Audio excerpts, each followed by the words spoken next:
joins us. He is a American hero. He's a veteran. He wrote a book about his experience in Vietnam, and he is a captain, retired United States Navy.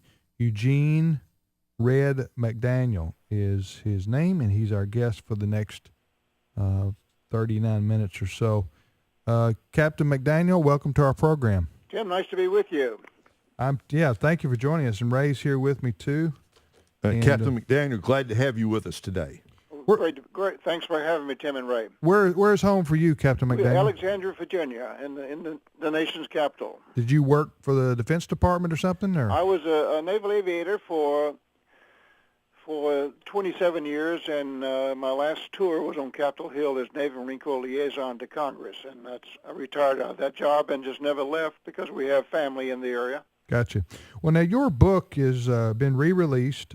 It's 3 decades old, I think, when you wrote this, Scars and Stripes. Is that correct? Yes, it came out in 1975, as a matter of fact, under by J.B. Lippincott. It was called, the title was Before Honor is Humility, meaning we must humble ourselves before God can honor us. But the title was too hard in 1975, so we went with that for about 10 years, and then after several printings, it went into paperback under the title Scars and Stripes, but it's the same story. Where can people get a copy of this book? Get a copy from Amazon.com or WorldNet Daily, WND.com, WorldNet Daily, or Amazon. All right, well, we want to ask you about some contemporary issues today facing the military and so forth, but we certainly want to talk about the story, your personal story, for those who haven't heard it, that contained in the book Scars and Stripes. Why don't you take us back, if you will, to the 1960s, and where did you grow up? How did you get involved? How did you get into the Navy? And then tell us about your experience in Vietnam. Well, my story is ancient history because I'm ancient. I'm 81 years of age, but I grew up in eastern North Carolina on a tobacco farm. I was the son of a sharecropper, and my father liked athletics, so he would let me play athletics or make me plow, and I played instead of plowing and was able to get a scholarship in athletics to graduate from college, and from there I went into the Navy to become a naval aviator and served in the Navy for 27 years and ended up at Oceana, Virginia, flying out of there, and then in 1967 we deployed on the USS Enterprise to Pacific Ocean to become involved in the Vietnam War, and I was shot down right at the tail end of my tour. Now, why did you want to be an aviator? Well, it kind of was a complement of my athletic days. First off, when I graduated in 1954, the draft was current, and you, in order to finish school, you had to be in the upper half of your class, and which I was able to do through college. But then when I graduated, I got a job teaching and coaching, and in order to finish the school year, I had to have some way of getting deferred. Well, the only way I could do that was to join the Naval Aviation Program, which would defer me until the end of the school year, and then I would go in at the end of the school year and start flight training. Otherwise, I would have been drafted right away and would not have finished the school year. Captain, tell us about the day, the mission, that moment when your plane was hit and you started to go down. Tell us, just bring us back to that experience. Well, I was 35 years old on May 19, 1967, flying my 81st mission off Enterprise. We were catapulted off and rendezvoused with 25 other aircraft and proceeded inbound Hanoi to a major escalation point in the war. And I was hit by the fifth of 5 surface-air missiles that were fired at my aircraft. While I was dodging the fourth, I was hit by the fifth, which I never saw. Because you can see the missile, you can outmaneuver it. Because we had wings, it did not. And I was hit about 30 miles southwest of Hanoi and stayed with the burning aircraft for about 70 seconds to reach a mountain range. And then my navigator, it's a two-place aircraft. We have a navigator and a pilot. And he ejects first. I must wait 1 second, and we ejected over a mountain range to give us a chance to escape and evade. And he came down on your side and I landed on the far side. And as we came down, the enemy was still shooting because you're fair game until you hit the ground. But the top of my parachute caught on a tree limb because the trees in Vietnam grow very tall because of the rainforest there. And I was suspended about 40 feet above the ground, and the only option I had was to fall 40 feet to the ground or try to climb up the rises of my parachute to reach the limb that I was hung on, going to the trunk to try to shimmy down.